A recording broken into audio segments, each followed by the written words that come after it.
kita tak pernah bisnes ni, tapi kita boleh bekerja je. Tapi apa yang kita nak buat, Kita jangan redha dengan skill yang sama. Saya tak kata redha dengan gaji. Ada orang dia tak ada growth mindset. Dia tak upskill diri dia. Kalau dia ada degree, sebenarnya knowledge dia setakat degree je lah. Tambah experience. Bila dia redha dengan tahap pendidikan itu sahaja, maka dia tak boleh nak capai lebih.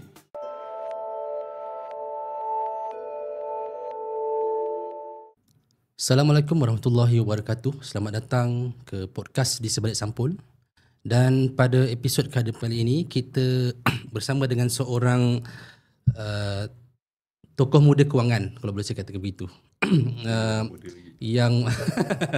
yang saya kira sedang membangun sebuah upaya yang kita boleh banggakanlah sebagai anak Melayu dalam bidang industri kewangan ini. Tuan Alwi Adam, ataupun apa yang saya patut address sebaiknya. Alwi cukup. Alwi okey. Alwi pun boleh, tak ada masalah. Apa khabar Alwi? Sihat ke? Alhamdulillah sihat. Terima kasih sebab luangkan masa pada untuk bersama dengan kita pada episod kali ini. Dan untuk hari ini, untuk episod kali ini kita nak berbincang ataupun boraklah ringkas-ringkas tentang topik yang kita diberikan itu adalah sebenarnya mampu tak ataupun boleh tak ataupun possible tak sebenarnya menjadi kaya. Kaya tu ada apa? Apostrofi. Inverted Quote unquote dia tu hanya dengan bekerja semata-mata. Dengan yang kita bekerja dengan orang, boleh tak kita ni menjadi kaya? Dan untuk soalan pertama, mungkin Ali boleh ceritakan sedikit latar belakangnya dan akhirnya sekarang ini Alwi sedang buat apa dalam industri kewangan ini? Okey, kalau nak singkapkan lah kan background, saya sebenarnya degree dalam engineering, mechanical engineering, dan sepatutnya kerja engineer lah. Ya. Dan sempatlah bekerja engineer tu, tak lama, dalam 5 tahun je. Cumanya dalam 5 tahun tu pada saya terlalu banyak pengalaman dan juga mungkin pencapaian jugalah pada saya yang saya rasa lah kan. Dalam bidang corporate ni. Cumanya kita ni kan ada benda yang kita nak achieve kan. Kita ada cita-cita kita sendiri. Jadi saya mungkin seorang yang lambat tahu sebenarnya saya nak buat apa, yang betul-betul dalam hidup tu kan. Jadi career tu dari segi pendidikan memang engineering, tapi rupa-rupanya bila dah kerja engineering tu, rupanya minat saya lebih kepada business, buat duit, bekerja sendiri, dan juga benda-benda pasal buat duit lah. Ataupun secara officialnya macam minat finance lah. Okey.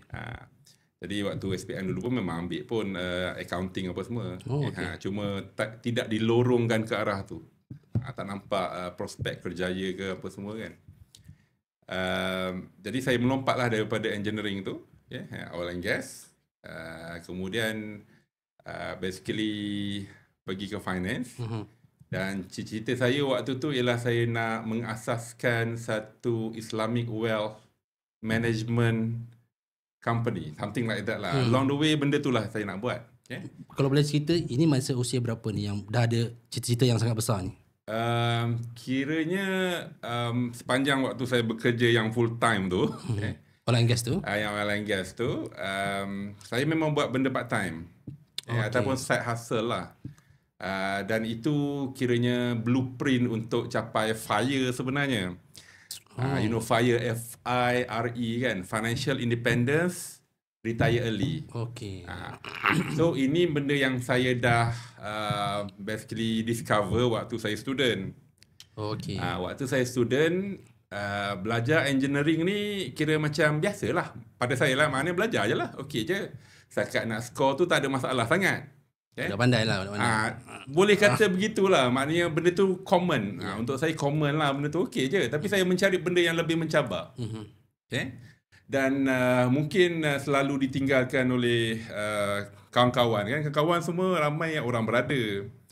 Jadi bila summer vacation tu dia orang balik Malaysia lah. Saya belajar overseas dulu. Jadi saya duduk tinggal terkotang-kating 2-3 orang. Jadi banyaklah masa memikirkan aku nak buat apa sebenarnya ni kan. Jadi kiranya terlintas waktu tu cakap aku nak jadi kaya lah. Macam tu lebih kurang. Supaya boleh balik Malaysia juga selalu macam Ya. Sebab saya tak ada that kind of privilege dan advantage. Okay. Jadi macam a few kawan saya, parents dia boleh sponsor dia balik, tak ada masalah. Saya cakap, bestnya. Okay. But all this while, macam saya lah kan, background saya, parents saya nak melawat saya kat sekolah asrama pun tak mampu. Sebab jauh dan tak ada duit lah kan. Ini kira extension ni, itu maksudnya bukan setakat nak melawat anak kat asrama. Sponsor anak daripada overseas balik ke rumah, maknanya balik kampung. Jadi kat jauhnya saya ni dengan banding dengan kawan-kawan saya itulah. Okay? Cuma saya ni memang tak saya tak bendeki ke orang lah, itu rezeki dia. Tapi saya fikir macam mana saya nak jadi macam dia, at least ataupun macam parents dia kan. Bila fikir untuk anak-anak kita nanti. So saya basically decide yang saya nak jadi kaya lah. Semasa belajar tu lagi. Masa belajar tu lagi aku nak jadi kaya lah kan. Dan so benda yang kita tak adalah ada guidance ke apa. So nak jadi kaya kenalah kerja kan. Kena ada duit. So memang kerja lah, petik buah lah. Semasa belajar. Ya. Jadi waktu orang cakap yang fruit picking yang mungkinlah for the last 5 years ni maybe orang pergi Australia tu nak belajar nak cari duit tu kan.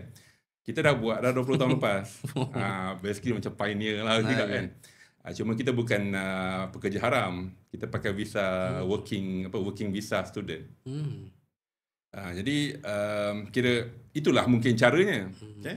Tapi yelah, I think the moment kita ada kemahuan tu kan, jadi Allah tunjukkan jalan. Okay? Ada seorang junior saya ni, okay? Dia kata waktu kita orang tengah lepak-lepak lah, lebih kurang ramai hujung minggu tu buat barbecue kan. So dekat dalam bilik dia kata, Alwi, ni junior saya, junior setahun saya. Okay? Kau nak jadi kaya kan? Nak baca buku kapitalis ni.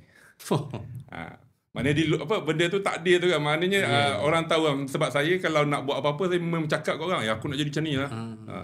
So dia pun maybe ada resources dia tu. Dia tahu, dia kata nak baca buku ni. So buku apa? Buku Rich Dad Poor Dad tu. Okay? Saya ni tak adalah suka sangat membaca buku kan? Novel ke apa, tak adalah minat kan. Jadi saya pun okay lah juga sebab dia bagi buku. Saya baca. Saya baca, this is one of a kind lah punya buku kan. Yang saya tak berminat baca novel ke apa semua benda ni.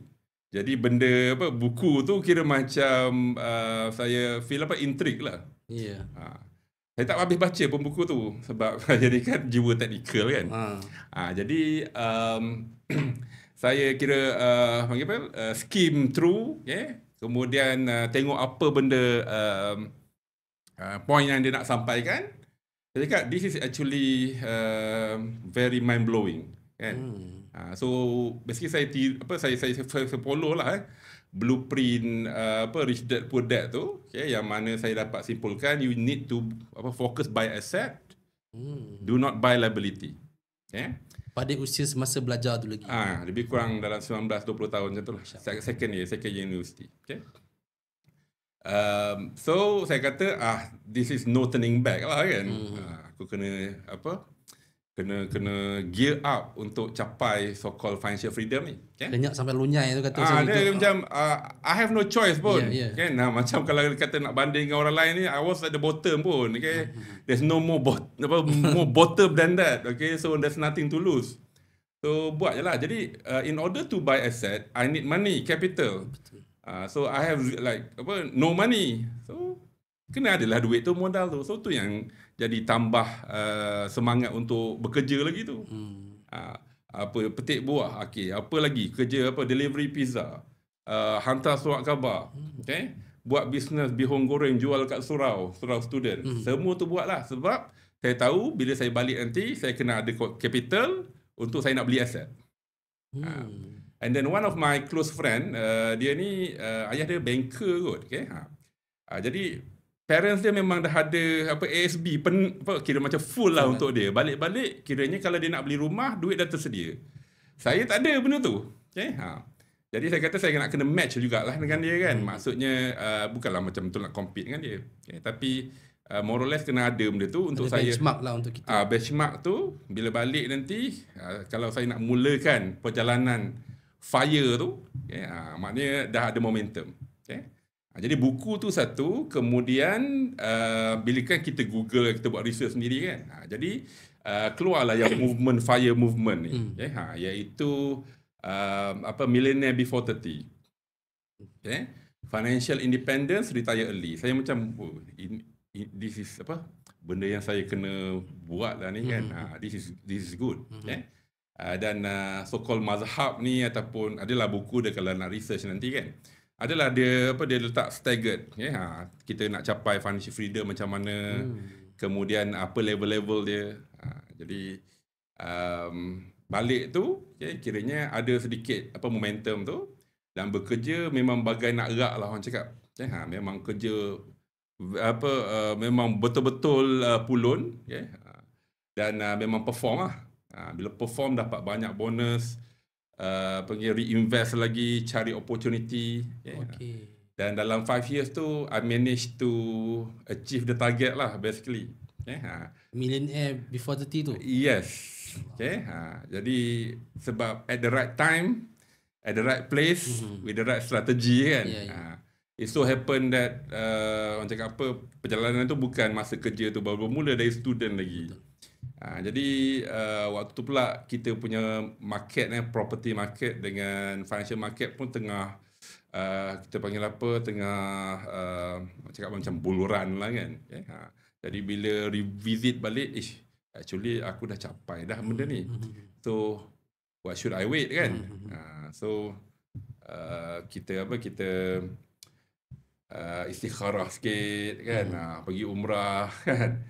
Lepas tu rasanya I have to make another move lah. So quit, kemudian sambunglah buat so-called dalam wealth management, financial management punya industri, walaupun tak adalah ada kita panggil clear business plan ke pathway. Okay? Tapi yang saya pasti ialah saya nak buat benda ni.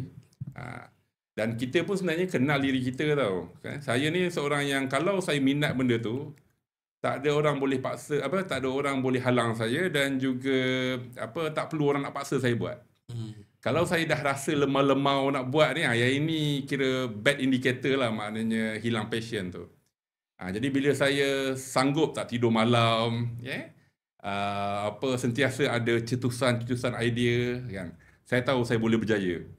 Jadi itu indikator untuk diri saya lah. Jadi bila benda ni kena kan, passion tu, saya kata saya kena buat juga benda ni, by hook or by crook. Jadi saya lompatlah industri tu dan buatlah Izzaz Wealth Academy.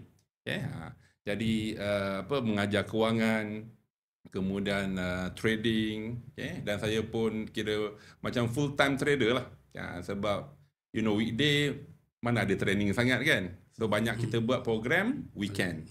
So mode saya adalah trading in the weekdays and training in the weekend. Okay? Jadi saya resign 2012, until 2020 kan. Saya literally weekend tu memang tak ada sangat lah untuk enjoy-enjoyan tu tak ada. Saya memang fully bekerja. Jadi yang kata work-life balance ke apa benda kan, saya kata this is not work, this is actually life pun. Pada saya definition masing-masing. Pada saya, pandangan saya lah kan. Maknanya kalau ikut sosial media saya, semua family saya, anak-anak saya semua duduk office. Kan, saya ambil dari sekolah ke tadika, bawa masuk office. Pandai-pandai lah dia buat apa benda, buat homework kat situ. Jadi saya kata this is not work, this is life actually. Dan office saya pun memang biasanya tak jauh daripada rumah lah. Bermula dekat Shah Alam tu kan. So tak berapa jauh. Jadi saya cuba gunakan flexibility tu to my advantage lah. Kan? Sebab kita dah kerja sendiri, kita boleh pilih office kita kat mana. Jadi bila kita nak gabungkan dengan live tu, jadi mudahkanlah kat situ. Okay. So daripada Izzaz Wealth Academy, kemudian ada apa kita panggil apa catalyst jugalah along the way, okay, macam mana kita nak jadi apa wealth management ni yang provide services, okay. So tertubuhlah TSI. Okay. TSI yang kiranya bermula daripada bawah, betul-betul bawah, okay. Yang mana advisor dia sebenarnya unit trust consultant asalnya, kemudian upgrade sedikit-sedikit jadi sampai apa jadi financial advisor representative, jadi financial planner representative yang ada license dengan SC dan juga BNM.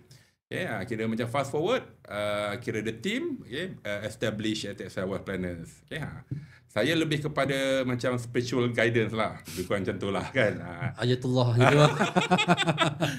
Lebih kurang macam tu lah, berusi doa ke apa semua kan. Saya bagi wahyu ya, tuang jalan macam mana. Jadi kira you know the group quite diverse.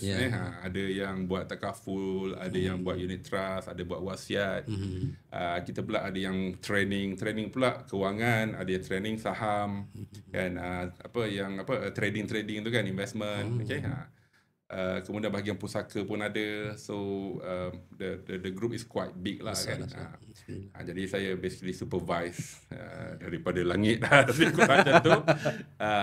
And then dapatkan tim-tim yang apa team members yang menghayati perjuangan tu lah. So alhamdulillah sampai setakat ni tak habis lagi sebenarnya, sebab kita lah. Memang ada kita punya apa roadmap kita tu. Belum habis lagi. Ini mungkin baru 20% kot. Okey. Baru 20% daripada apa yang kita nak apa capai tu. Dan prinsip bisnes saya ni memang prinsip apa kita ambil masa lambat. Saya tak suka cepat-cepat. Saya suka ambil masa. Saya tak apa-apa yang apa yang aggressive scaling ke scale up apa semua. Sebab saya pernah cuba, okay? Sebab saya pun pergi apa startup punya you know community accelerator semua magic apa lebih 10 tahun lepas lah. Kiranya masa lepas resign tu kan kita kan ada banyak masa nak pergi benda tu kan. Pergi pitching kan. Cuma mungkin saya ni tak cemerlang sangat lah kan bahagian pitching ni kan. Jadi idea saya pun mungkin idea biasa. Saya tak ada benda-benda yang betul-betul disturb apa benda lah yang conventional punya business model. Saya nak benda yang common je. Ya. Urus duit je lah. Jadi kira macam apa well sekarang ni pada saya market dia ialah orang apa Melayu, Islam, okay, tak ramai pun yang apa expert dalam bahagian financial planning. Kemudian the market is underserved, okay. Jadi apa sangat benda yang pada saya lah kan yang benda extravagant punya business idea, meanwhile yang conventional punya ni masih banyak lagi. Tak selesai lagi. Tak banyak lagi. You know, bila kita tengok apa rakyat Malaysia ni kan, benda normal-normal ni pun tak settle lagi. Ini pun dah banyak peluang sebenarnya. Okay, contohnya macam ramai lagi tak ambil takaful. Okay, so ambil je lah market mudah ni, low hanging fruits. Okay? Dan saya pun bukan seorang yang panggil apa? Genius kreatif yang dapat apa yang nak disturb business model sekarang ni kan. Okay? Saya pernah cuba buat benda tu. Tapi terlalu banyak halangan dan tak sesuai untuk saya rasa. Sebab bila you startup, you nak kena deal dengan venture capital, investor semua benda ni. Kemudian saya macam rimas benda tu. Saya nak selesa dengan diri saya punya ni. Dan yalah ambil masa dia dah berapa tahun dah ni, kiranya 13 tahun. Okay, elak apa naik sikit baby step tu. Dan I think the longer the fundamental preparation tu panggil apa the stronger and the farther kita boleh pergi. Okay, I'm quite happy lah with the result dengan progress tu. Cumanya untuk kita kekal dengan prinsip bisnes kita tu, meanwhile di luar sana terlalu banyak noise. Agak mencabar sikit lah. Okay, tapi kita tak lupa tentang how to stay relevant, how to evolve kita punya services dan juga products. Okay. dan juga keep abreast dengan whatever lah teknologi semua ni kan.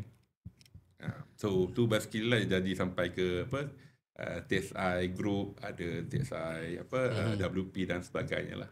Kalau tadi Alwi bercakap tentang daripada semasa zaman belajar tu, antara motivasi terbesar tu adalah nak menjadi kaya. Supaya 1, 2, 3, 4 ada banyaklah dia punya checklist untuk kita selesaikan tu. Cuma kalau kita boleh berikan sedikit definisi kepada, ataupun definisi Alwi sendirilah, apakah yang dimaksudkan dengan kaya? Sebab kalau setahu yang saya daripada pengetahuan saya, Alwi meninggalkan oil and gas tu dengan jawatan yang agak baik, senior engineer juga kan? Senior engineer, ya. So kita roughly kita boleh tahu dari sudut income pun dah sedap, ada bonus tadi pun tak sedap. Betul. Still merasakan apa yang ada pada ketika itu belum satisfy hunger Alwi pada ketika itu. Dan akhirnya menyebabkan meletakkan jawatan dan menceburi bisnes lah, buat bisnes sendiri, bekerja sendiri. So sebenarnya kalau saya nak korek lagi, apakah definisi kaya bagi Alwi? Dan tadi ada cerita juga sedikit apa yang menyebabkan akhirnya berhenti tu, tapi kalau boleh lebih kita nak tahu lagi, sebenarnya tak faham lagi sebenarnya apa lagi tak cukup ni macam tu. dah jutawan dah under 30 ni. Tapi apa lagi yang masih macam tak puas ni? Okay, I think very good question lah kan, untuk kita spell out a bit detail dan practical lah untuk semua kan. Okay. Jadi kaya bukan pada saya lah, maknanya ni formula ni pun bukanlah saya jumpa sendiri. Okay. Adalah daripada pembacaan dan apa yang saya follow kan. Okay. Jadi kaya ni simply pada saya adalah dia mesti millionaire. Jutawan. 1 million tengok banyak. Jadi kiranya millionaire ni kira capailah break yang 7 figure tu. Okay. Makna 1 million tu. Okay.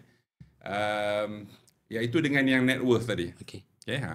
Jadi kira millionaire bukannya millionaire by revenue, bukan millionaire by salary, tak, tapi millionaire by net worth tadi. Okay. Nilai aset bersih. So your value of asset minus your liability, okay, value dia more than 1 million. Okay. Jadi itu yang paling praktikal untuk kita capai dulu. Okay. Bukan 1 million salary, bukan 1 million yalah kita nail satu stok ke dapat semua kan. Sebab orang boleh claim je. Tapi from finance point of view, okay, a millionaire is someone that have 1 million net worth. Okay. So itulah definisi kaya pada saya. Okay. As a bare minimum. So bila kita bermula dari bawah kan, ataupun muda ke apa semua, itu yang kita kena target. Okay. Meanwhile, okay, ini masa tengah kerja tu yang itu. Okay. Tapi along the way kan kita pun improvise our strategy, kita jumpa banyak benda-benda lain kan. Sebenarnya kita tak perlu kaya dulu, tak perlu millionaire dulu. Okay. Apa yang kita kena capai ialah capai financial freedom. Okay. In which financial freedom is defined by you have a passive income that can cover your expenses. Okay. It has to be passive income yang betul pasif lah. Okay. Duduk je dia masuk. Maknanya dividen ASB. Oh, okay. Itu maksud dia. Okay. Ataupun rental, rumah sewa ke apa semua kan. You can combine lah you punya portfolio tu. Okay. Jadi awalnya nak jadi kaya as in taraf millionaire by net worth. Okay. Tapi along the way saya kata, sebenarnya tak perlu jadi millionaire pun. Okay. Kalau your expenses 3,000 kan. Along the way saya develop lah this formula kan. How much that you need to have. Okay. 200 multiple, 200 multiple of your expenses. Nanti adalah kiraan-kiraan dia. Yang ini pun saya dah present dekat SC conference 7 tahun, 8 tahun lepas pun. Okay.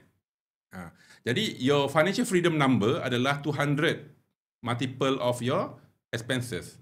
Okay. Kalau you punya basic expenses adalah 3,000 kali 200 hanyalah 600,000. So you don't have to be millionaire pun. Itu lebih praktikal untuk dicapai. Okay. Jadi try lah buat apa semua benda pun untuk capai side passive income tu, dapat cover kita punya basic expenses. Itu yang level 1. Millionaire level 2. So dua ni lah yang mungkin kita kena strive for it. Jadi kan saya pada buat macam-macam side hustle apa semua kan. Saya punya side income basically boleh match dengan saya punya salary tu. Jadi dengan rental punya income ada, kemudian yang dividen tu saya kira untuk basic expenses sebenarnya dah lepas. So saya more or less capai financial freedom tu. Semasa berhenti kerja tu macam kalau tak ada kerja ni okey dah. Ya. Cumanya 3,000 sebulan kan. Kiranya ini again bare minimum lah. Along the way tak boleh lah 3,000 sebulan kan. Tapi kalau kata jadi apa-apa pun by hook or by crook, can we live with 3,000? Walaupun agak sengkit tapi kita boleh hidup. Sebab kita pernah hidup dekat level tu. Sebagai contoh ialah sekarang ni lain lah, anak pun dah ramai, waktu tu anak seorang je. Boleh tak hidup dengan 3,000 sebulan? Sebenarnya boleh. Contohnya kita jual lah semua komitmen yang ada, macam liability ke apa semua kan. Tapi kita still dapat that 3,000, kita boleh hidup, tapi memang betul-betul basic sangat lah. Jadi capaian itu untuk that kind of level pada saya dah cukup okey. Jadi kenapa tak berhenti kerja, tak berhenti kerja lagi, bukan berhenti kerja yang tu maknanya masih lagi bekerja semua tu kan. So ingatlah kita punya lifestyle kan makin meningkat kan. So jangan passive income kita hanya boleh cover bare minimum tadi. Kita still bekerja juga capai kita punya vision untuk capai another level, mungkin 5,000, mungkin 10,000 passive income kita supaya buffer kan. Margin of safety tu lebih tinggi. Yang ini yang katakan financial anxiety tu tak adalah bila kita tahu yang kita ada certain expenses dan kita tahu kita punya yang kata passive income ataupun income tu boleh cover dan takkan ada deficit kat situ. So kalau kita yang passive income tu datang daripada yang memang stable, zero risk, contoh macam ASB ke apa semua benda ni, kiranya tak adalah risau sangat. Cumanya biasa pada awalnya hanya boleh cover basic tu lah. Katalah jadi apa-apa kat kita pun, I think kita need to restart our life kan. Start balik dengan 3,000 tu. Boleh. Ada starting point tu kat situ. Yes. Tapi kita belum habis lagi mengejar cita-cita kita. Jadi bila ada benda tu capai, jadi kita lebih tenang untuk nak risk more. Iaitu kerja bukan yang salaried position, buat bisnes dan sebagainya. Sebab saya seorang yang sangat risau jugalah tentang family kan. Apa anak-anak nak makan nanti semua benda kan. Jadi kita tetap kerja dan bila kita dapat katalah lebihan tu, maka kita bolehlah increase lifestyle sedikit sebanyak. Jadi dua benda tu kiranya macam dah tick. Lepas tu kita resign daripada salary position. So the world is yours basically. Buatlah apa nak buat. Kan. Jadi buatlah dan alhamdulillah berjaya. Alhamdulillah berjaya. Jumpalah kita kat sini. Jumpalah dekat sini. Kan. Cuma taklah graph tu bukan straight line lah. Kan? Business kan tak ada yang certain dalam business. Yes. Up and down macam-macam lah. Orang cakap anxiety banyak kali jugalah kan. Tapi dia taklah sampai yang jadi mental health tu. Dia tetaplah macam kita takut apa semua benda kan. Market pun kita tahu turun naik, krisis pun beberapa kali berlaku. Jadi benda tu normal lah pada saya. Kena expect benda tu. Dan kalau kita cuba nak buka ruang untuk kita lebih berbincang dalam ruang yang lebih relatable kepada masyarakat umum, pada pandangan Alwi yang saya kira dah ada mungkin ribuan klien dekat bawah ni, cucu ke anak ke cucu tu kan dah berlapis kan. Sebenarnya apakah masalah yang paling utama pada pekerja-pekerja di Malaysia ni? Adakah yang pertama mereka ini memang secara asasinya underpaid, maksudnya gaji mereka dapat tu memang tak cukup untuk cover their monthly expenses, ataupun memang isu attitude pengurusan kewangan.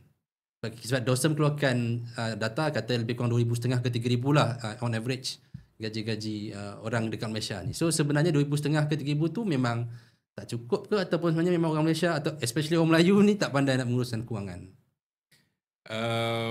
Realitinya kan it's a combination of factors lah. Okay. Dua-dua tu betul. Okay. Dua-dua tu betul. Okay. Kita tak boleh menolak memang gaji tu below par. Okay. Okay. How below tu kalau kata below tu? I think kalau kata underpaid tu kan 30% below lah. Okay. Okay. Ada yang 50% below. Maknanya kalau dia earn 5,000 kan, kalau dia tukar company MNC dengan job scope yang sama, dia boleh dapat 10,000. Okay. Okay. Memang banyak lah, macam engineer ni banyak memang totally underpaid. Okay. Untuk at least basic position yang awal. Okay. Jadi isu underpaid ataupun gaji rendah ni betul. Okay.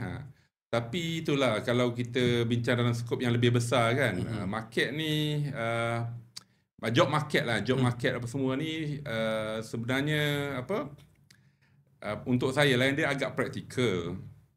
Maknanya dia untuk entry position kan biasanya memang underpaid. Okay. Dan kita taklah setuju benda tu. Okay. Dan benda ni di luar kawalan kita sebagai pekerja kan. Okay. Tapi kita kena pandai bawa diri kita. Itu on side yang kita boleh control lah. Okay. Iaitu contoh kalau macam engineer ke, even macam finance executive kan. Sebenarnya high paying job banyak je dalam this industry. Cuma macam mana kita nak follow that career pathway and then being visible dan juga boleh access to that gold mine dia tu kan. Contoh macam finance sebagai contoh kan. Jadi finance executive yang jaga finance punya syarikat susahlah dia nak naik kan. Tapi the one yang high paying job tu, you ada CFA, certificate tu, Chartered Financial Analyst, you jadi fund manager, itu dah bonus tinggi dah tu. Jadi yang income tinggi, gaji tinggi tu ada. Tapi hanyalah untuk orang yang pandai maneuver career dia. Okay?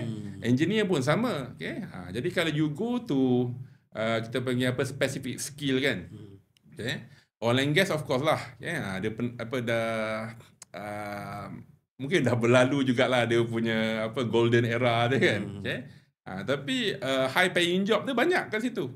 Jadi kalau you mungkin kerja dengan local company, lepas tu you jump pergi ke MNC, GLC dululah, GLC lepas tu MNC ke apa semua benda, you boleh jump salary tu tinggi ataupun you kena keluar lah kan, pergi Middle East dan sebagainya. Maknanya ada high paying job tu. Tapi sama dari kita sanggup ataupun kita chart our way to that one. Kalau kita yang normal mainstream punya job, macam itulah. Memang tu je lah dia punya grade dia. Sebab it's all about apa added value yang kita bagi kan. Specific skill yang kita ada. Okay?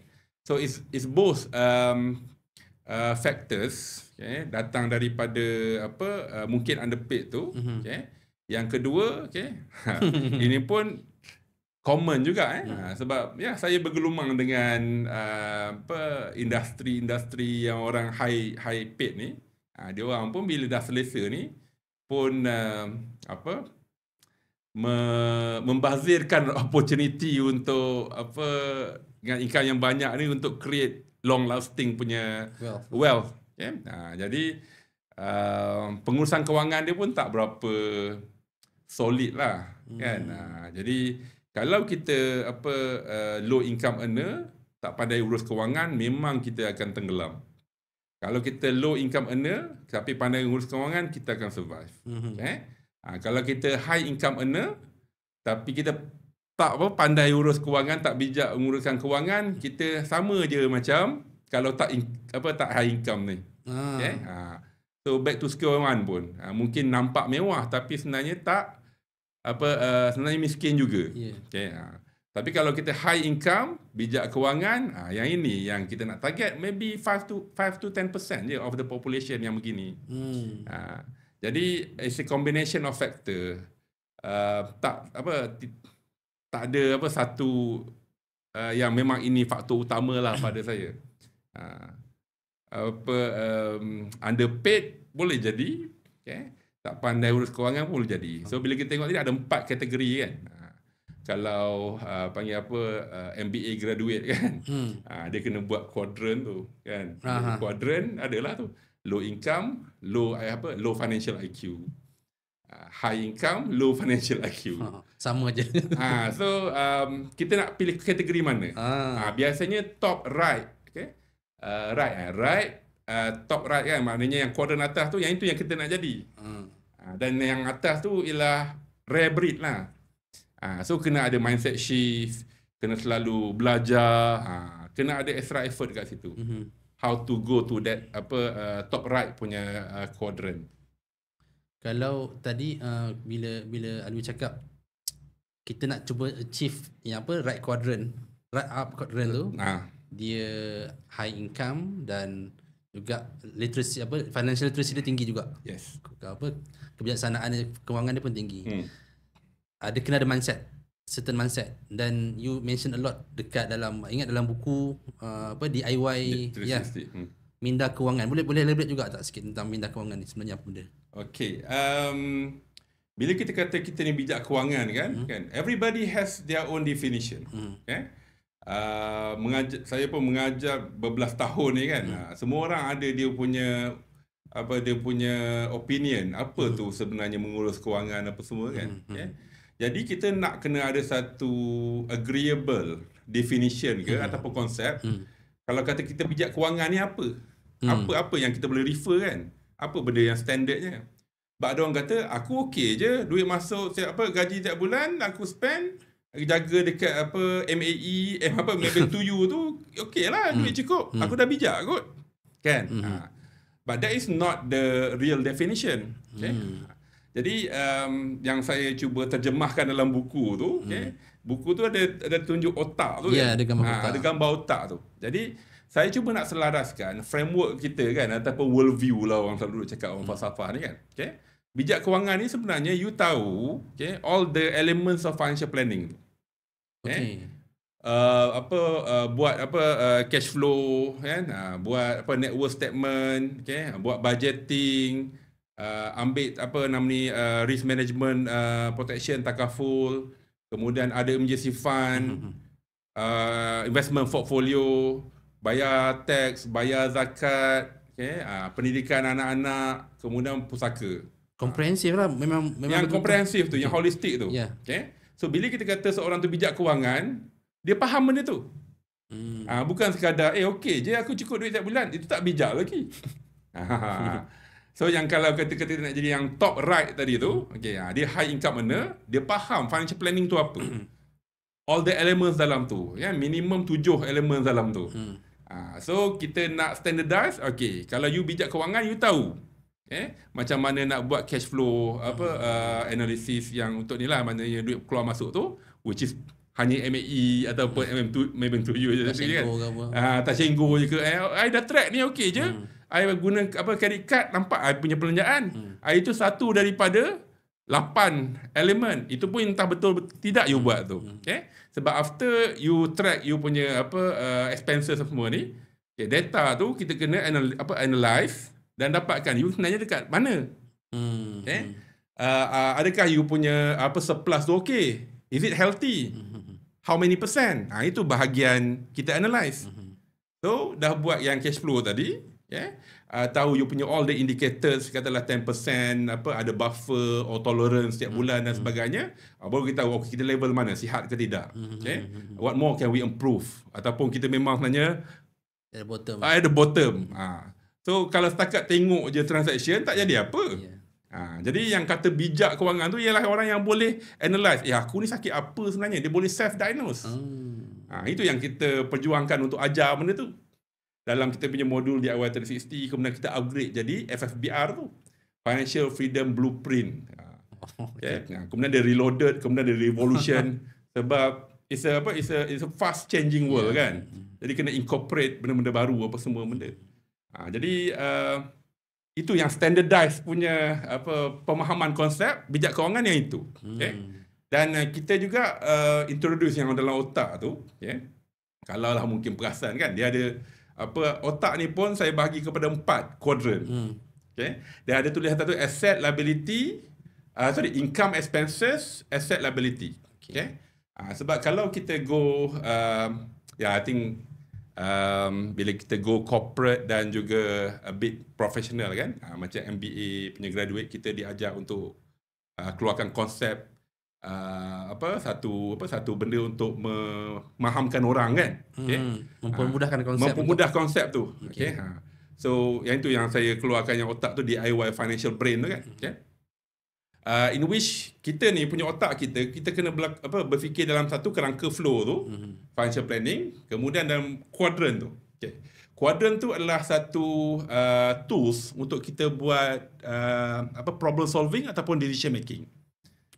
Okay, so kita tengok kuadran tu kan. So income, expenses, asset liability. Okay. So at any time kalau kita ada masalah kewangan kan, fikir dalam kerangka tu. Sebab panjang dapat buat coaching ke orang semua benda kan. Okay. Sebenarnya setiap orang tu dia boleh jadi bijak kewangan untuk solve problem dia kalau dia ada framework ni. Kerangka ni. Okay. Masalah-masalah biasa kan. Tuan, perlu ke saya jual kereta saya ni, dah habis bayar? Perlu ke saya nak jual kereta ni? Okay. How do we approach that problem? Okay. Kalau you jual, let's say kalau you jual, what happen to your income dan juga expenses? Okay. Kan? Jual. So jual mungkin dia ni dah habis bayar ceritanya. Sebab kes belum habis bayar lain, dengan dah habis bayar lain. Jadi dia akan effect differently to the kuadran tadi tu. Okay? Jadi tuan, patut tak saya refinance rumah saya? Okay. Macam mana kita nak approach tu? Okay? Apa effect kepada income, expenses dan juga asset dan juga liability. Okay? So bila dia refinance, okay, dia punya expenses naik. Refinance kan? Yelah, kena tambah lagi. Sebab tambah lagi kena bayar, betul? Tambah lama lagi bayar. Okay. Kemudian dekat dia punya yang so-called net worth ni, asset liability. Okay. Asset tu bila dia refinance kan dia dapat hard cash tu kan? Okay, tambah dekat asset. Kemudian dekat liability tu pun tambah juga dah refinance. Tambah lagi, ya. Sebab nature balance sheet ataupun net worth ni dia kena balance, betul? Okay. Jadi cumanya dia ada extra panggil liquidity dari segi cash tu.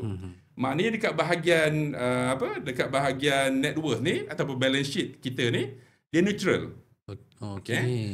Dekat bahagian kita punya cash flow ni, income, expenses negatif. Efek dia negatif sebab dekat bahagian income tak ada. Tapi dekat bahagian expenses tu meningkat, betul? Betul. Jadi dekat cash flow tu negatif, maknanya no. Okay. Tapi kat bahagian ni neutral. Okay. Tapi kita ada advantage dekat bahagian asset ni, kita ada liquid cash ni. It's what we do with this cash yang boleh turn yang negatif atas ni jadi positif. Boleh faham kan? Deal breaker lah apa yang kita buat dekat situ. Yes. So apa yang kita buat dengan duit cash kalau tu, kita pergi renovate rumah, kalau kita pergi travel, Sadaqallahul Azim, maknanya it's not a good decision. Tapi kalau kita contohlah kan, kita pergi invest, kita dapat tambah income kat sini lebih pula daripada expenses yang baru naik tadi, then that is a good decision. Okay. So, tapi pun depends juga investment tu macam mana dia punya risiko kalau macam lagi teruk ke?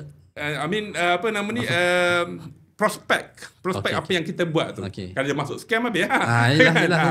Tapi kalau dia masuk yang katalah normal punya masuk tabung haji je. Kan, kemudian dapatlah setahun tu kata 3%, ISB dapat 5%, bahagian income tu tahunan kan, annual, boleh cover dia punya expenses yang baru naik tu, then that is a good decision. So itu problem solving. Sebab waktu saya kerja engineer tu, saya memang dalam team failure investigation. Apa tu? Failure investigation, root cause analysis. Jadi kalau ada plant terbakar, pipe meletup, saya yang buat study tu. So kita akan guna all the tools yang ada, macam-macam tools ada sebenarnya, in term of decision making ataupun root cause analysis ni, untuk dapatkan sebabnya apa. Jadi bila engineering benda ni sangat complicated, ada software semua, sangat technical. Jadi saya dah terbiasa dengan complicatedness itu. Bila masuk ke finance, sebenarnya benda ni senang. Jadi saya buat keluarlah, sebenarnya tools yang kita perlukan untuk problem solving dan juga decision making adalah this quadrant. Yang saya bagi nama sebagai DIY Financial Brain. So, bila you nampak yang brain tu, dalam tu kena penuhkan faham holistic financial planning. Tapi ada quadrant tu, itu adalah kita punya tools decision making dan problem solving. Tapi cuma dalam buku tu agak tidak adil lah untuk pembaca sebab saya tak mampu nak terangkan dengan sangat detail. Kena pergi kelas lah. Sebab inilah dia benda ni kalau orang guna. The moment they see the model kan, model tu sebenarnya is very deep. In term of usage later. Betul. Saya cuba baca kat kadang faham tak faham. tapi saya rasa buku tu sangat penting lah untuk at least kita dapat sedikit gambaran sebenarnya macam mana nak berfikir dan membuat keputusan bila berkaitan dengan kewangan ni sendiri. Kalau saya nak go deep lagi daripada isu topik mindset kewangan ni, tadi Alwi cakap yang tak boleh nak kita settle down dengan whatever income ataupun pendapatan yang kita dapat yang kita kata boleh cover basic expenses tu kan, monthly tu. Dan sebab kita pun tak tahu yang sebenarnya akhirnya adakah kerja yang tetap, yang kita kata tetap, yang security tu ada tu betul-betul secure. Sebab kita tahu pun macam Adu cakap tadi, dalam industri yang kita kata sangat stable, oil and gas pun baru-baru ni kita tengok dalam Petronas ni lah, dikatakan istilahnya right sizing lah gitu pun. Sangat bijak lah saya ingat penggunaan istilah tu sendiri. So apa pandangan Alwi bila dalam konteks kes ini dan juga kepada mereka yang merasa macam aku rasa aku dekat tahap ni, bersyukur dengan apa yang ada, at least kerja aku sekarang secure. Macam mana?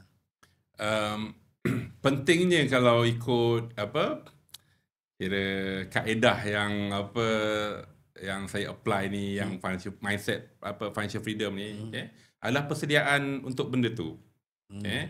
Yang yalah kita ingat the company is stable ataupun industry is stable, tapi sebenarnya tak ada benda yang stable atas dunia ni. Allah aja. Allah aja yang kekal, wujud dari azali semua kan. Tapi bukan nak menakut-nakutkan lah, tapi since kita memang ada kita panggil earnings kita tu kan, kira mindset kita adalah memang kena secure financially diri kita.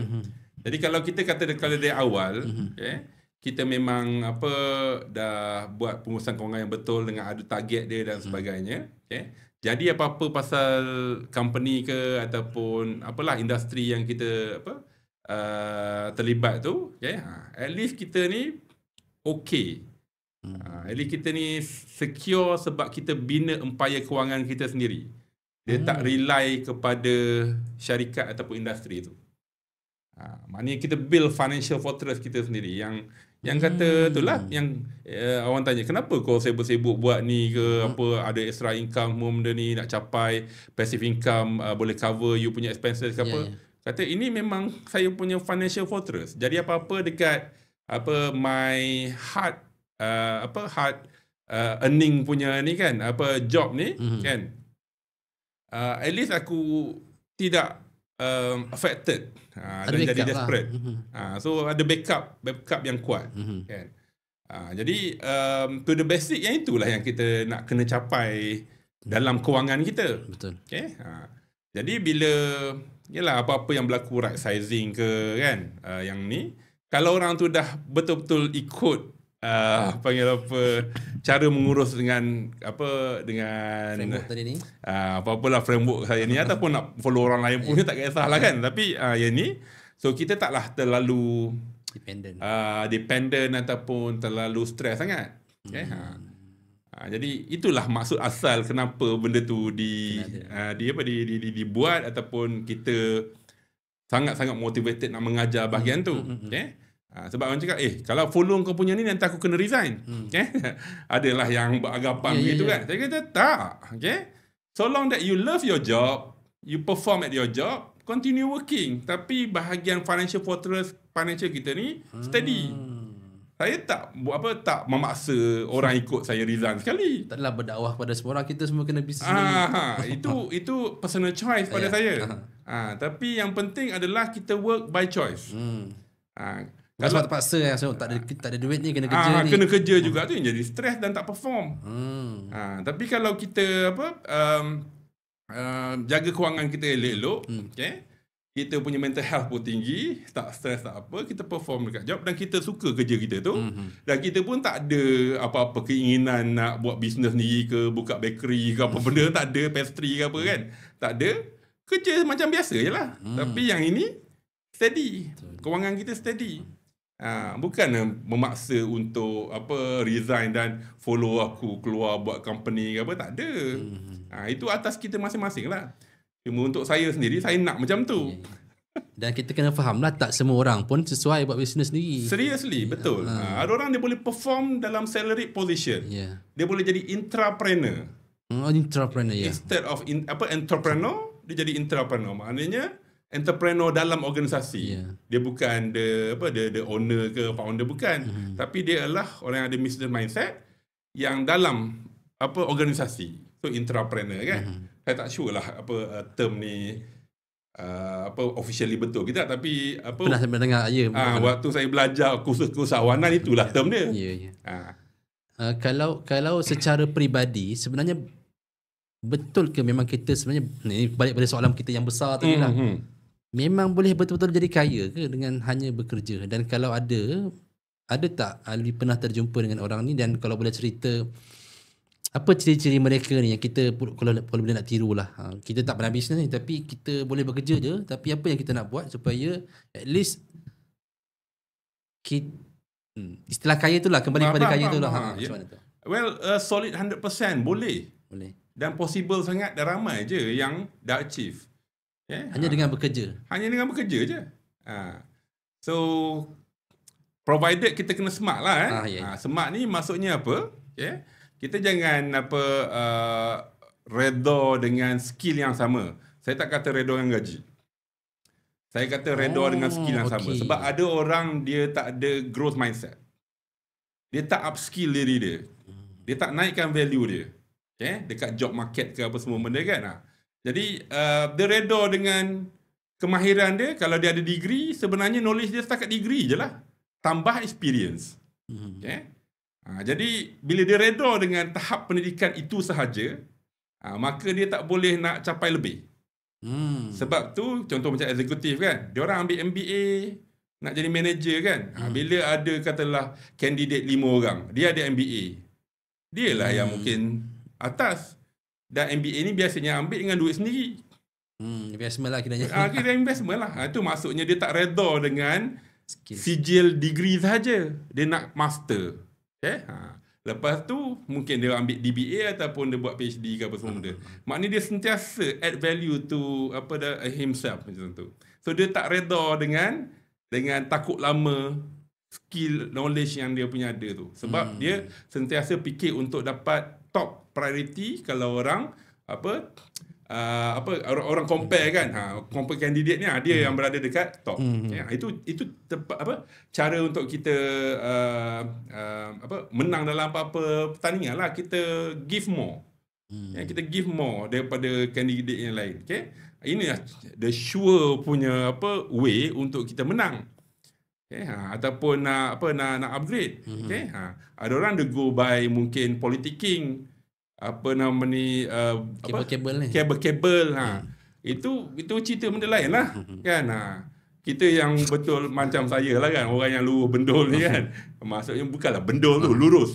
Saya straight je. Maknanya kalau let's say untuk capai satu position tu, apa perlu kita apa yang kita perlu possess kan? Apa yang kita perlu capai kan. You kena habiskan projek ni 3 projek. Total projek ni value berapa. Kita tengok salah satu kriteria tu, kita achieve kat situ. Jadi bahagian bab kita panggil visibility, networking apa semua tu part lain. Tapi yang itu dulu maknanya kita punya content kita tu memang fulfill, bukan sebab kau maybe anak bos ke kau dapat naik.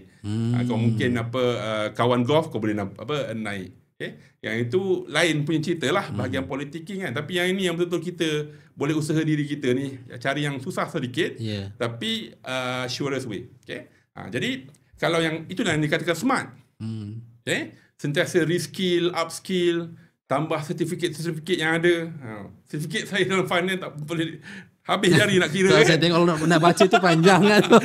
Kan. Itu yang saya bawa kepada tim saya ni, maknanya lifelong learning, benda semua benda sama. Kan. Walaupun tak guna mungkin tak guna sertifikat tu kan, tapi ingatlah kat mana-mana pun kalau kita ada lebih tu itu berguna later. Jadi kalau kita bekerja pun begitulah kan. Tak tahulah kalau orang belajar tentang sekarang ni mungkin much more needed panggil AI. Kan AI, kemudian kalau yang finance ada algoritma ke apa semua ni, kemudian data analytics kan. Kalau kata kita mindset pekerja biasa kan, apa aku nak belajar benda-benda ni, malam-malam baik healing kan. Tapi kalau kita yang smart tadi, kalau aku belajar ni, katalah just 2 jam setiap malam untuk dapatkan this extra certificate. Jadi apa-apa bila company perlukan who's gonna be in that position, aku ada this added value. Bila kita belajar, kita boleh bercerita lah pasal benda tu kan. Kita ada that kind of skill. Kat situ yang kita visible menentukan takdir kita sendiri. Iaitu kita menaikkan probability kita yang akan naik. Itu yang maksudnya smart. So bila saya bercerita panjang ni, itulah apa yang saya buat masa bekerja tu. Always ada benda extra. Benda-benda curriculum pun sama. Saya lah speech writer, saya lah event manager, saya lah MC, saya lah tolong buat t-shirt, saya design, saya buat Photoshop. Orang cakap buat apa kerja lebih? Saya kata tak apalah, aku suka benda ni. Mana kita willingly. Jadi bila kita buat benda-benda macam ni, dapat jumpa dengan GM, dapat jumpa dengan SGM, dapat jumpa dengan CEO. So bila benda tu intentional lah, buat benda tu untuk intentional to enrich myself dan juga untuk naik cepat sambil yang kita punya kriteria tu fulfill. Pasal saya kena fight dengan senior engineer lain. Senior engineer lain umur 30 lebih, saya baru 25. Itulah tu yang bila saya baca tu mudanya. Saya 3 tahun dah senior. Satu memang saya capai semua KPI ni. Kemudian saya buatlah aktiviti kurikulum tu. Bila keluar muka kita kan, untuk siapa yang kita nak pilih jadi APC lah kot mungkin kan. Mamat ni kan, dia tolong buat aku punya speech lah. Okey, bagi dia. Dan benda tu bukan nasib as in total luck lah, bukan. Malam-malam malam-malam mengarang speech untuk CEO. Meanwhile I just junior engineer.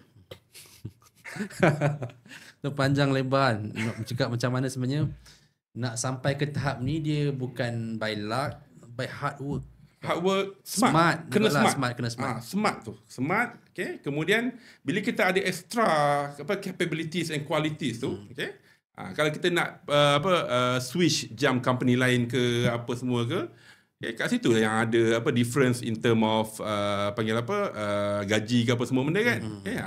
Ataupun dekat agensi yang sama pun tak ada masalah.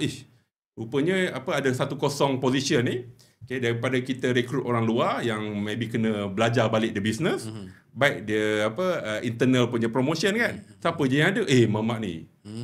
Nak pula dia ada MBA. Dia pula ada AI ke data analytics semua. Kan? Dan dia bukan sembang kencang sahajalah. Maknanya betul dia ni somebody with ada betul-betul ada konten berisi lah kan.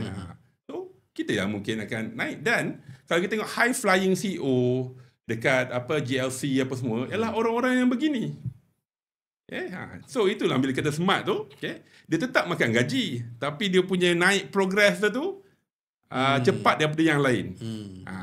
Jadi high flying executive, gajinya besar-besar. Bankers, gaji besar.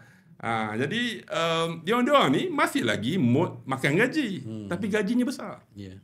So adalah tempatnya tu. Benda tu boleh dirancang. Mungkin last question, kita pun dah nak di hujung ni. Uh, Alwi cakap tadi tak ada istilah work-life balance pada kehidupan Alwi. Up till today. Boleh cakap itu? Yeah. You really like working? Yes. So maksudnya memang tak ada regret. Macam yelah, kita pun sebagai seorang suami, sebagai seorang bapa, kita ada keluarga yang kita ada, yelah maksudnya kita nak membesarkan dan kita nak melihat mereka tu besar. So macam mana melalui fasa-fasa tu, macam kita melihat anak kita ni membesar, dalam kita pun tengah kita seronok benda ni dengan kerja, dengan bisnes dan sebagainya. Tapi di satu sudut kita seolah-olahnya hilang apa istilahnya quality time, masa satu quality time juga dengan orang. So untuk simpulkanlah terakhir ni, mungkin boleh share juga dari mana datangnya ataupun kenapa Alwi boleh berfikir dengan mindset yang macam tu sekarang. Okay. Jadi mungkin bila kita memilih untuk keluar daripada kitaran makan gaji, bekerja sendiri ataupun buat bisnes, okay, pertimbangannya selain daripada mungkin expectation of higher income adalah flexibility. Okay. Jadi keyword dia ialah flexibility, yang mana tak ada dekat bahagian salaried position. Bila kita fleksibel, sebenarnya kita ni tak fleksibel. Bila kita fleksibel, sebenarnya kita boleh atur hidup kita dengan mudah. Okay. Jadi sebab apa saya kata, bekerja tu orang nampak bekerja lah, pergi office. Tapi saya kata itulah life juga. Sebab disebatikan dengan keluarga. Sebagai contoh, saya boleh bawa anak-anak datang office. Saya boleh keluar ikut saya lah kan, kalau ada apa-apa urgency tentang anak ke, ambil anak dan sebagainya. Sebab saya memilih untuk ada career yang sebegitu. Saya tidak perlu minta cuti kalau saya nak balik lawat mak saya ke apa semua benda. Jadi benda tu saya rasa dia bukanlah work. Dia hanyalah saya menjalani kehidupan career ni dengan saya boleh mencaturkan dengan mudah. Bukanlah mudah as in dengan fleksibel. Sebab tu saya tak terasa bekerja, tak terasa kena balance, sebab dia dah sebati. Incorporate lah. Dia incorporate tu. Dia incorporate begitu. Jadi contoh macam masa anak kecil-kecil kan, yang mungkin dia orang nursery lagi kan. So tak dah susah sangat. Sekarang ni saya ada rasa sedikit difficulty lah, sebab anak saya 6 orang. Jadi sekolahnya lain-lain. Ada yang sesi pagi, sesi petang. So kira macam waktu sekarang ni saya sangat appreciate flexibility tu. Jadi saya dengan schedule sekolah dia orang yang tak boleh nak adjust kan. Jadi saya adjust saya punya kerja. Selalu kalau saya pergi kerja, saya memang pergi kerja pukul 7 pagi. Jadi yang nursery tu senang hantar dah, biar kan. Sekarang ni tengah hari pun ada semua kan. So kira kena manage dengan wife macam mana. Because of that flexibility tu, tidak ada masalah sangat. Letih tetap letih lah. Kan. Sebab kita buat kerja, sebab kita nak kena hantar anak apa semua benda ni kan. Jadi saya appreciate benda tu, sebab dengan schedule dia orang, dengan cara saya bekerja, saya boleh sebatikan, faham tak? Harmonikan benda tu. Dan saya tak pernah ada maid apa semua. Tak pernah ada helper, tak pernah ada. Saya rasa wife saya nak lah kalau ada kan. Tapi because of kita ada that flexibility tu, saya sendiri saya tak nak ada helper semua ataupun orang asing dalam rumah lah. Tak berapa selesa kan. Maknanya hantar anak tu, saya hantar sendiri. Pick up, saya pick up sendiri. Kot lah dia orang ada van sekolah ke apa semua benda kan. Yang itu pernah cuba, lepas tu tak nak lah. Nak buat sendiri juga. Nak buat sendiri juga. Ada seorang anak ni, seorang anak daripada 6 tu, dia balik tetap dia boleh naik bas. Jadi untuk ajar dia some independence kan. Orang cakap berdikari belajar macam tu. Dan dia pun dah besar kan. Kalau kita duduk asyik pick up je, lemak jadinya kan. Tapi itu pun antara kita cara nak mengajar anak-anak jugalah, supaya dia ada berdikari kat bahagian tu. Jadi kunci dia yang harmoni ni. Bila harmoni ni, kerja pun tak rasa macam bekerja. Yang stres kena follow tu. Tapi saya tetaplah berdisiplin bekerja. Ya, ya, ya. Maknanya by right, 7-8 pagi memang start kerja lah. Tapi settle hantar anak kan. In the meantime tengah hari boleh pick up dia orang ke apa semua benda, nak pergi kafar lah apa semua benda kan. Susah tu. Kalau panggil parents yang salaried ni kan, dia memang memang nak kena transit lagi lah apa semua benda kan. So itulah maksud saya yang harmonikan tu. Flexibility tu. The keyword is flexibility. Baik, alhamdulillah, terima kasih Alwi atas kita dah lebih sejamnya bersembang-sembang ni. Nampak kita mula tadi macam agak slow tapi kita pace tu makin tinggi dan banyak juga yang kita kongsikan dan kita belajar, kita bersembang dan mudah-mudahan apa yang kita bincangkan ni mendapat manfaat jugalah kepada mereka yang mendengar dan kita sudahi kita punya sesi podcast pada kali ini. Assalamualaikum warahmatullahi wabarakatuh.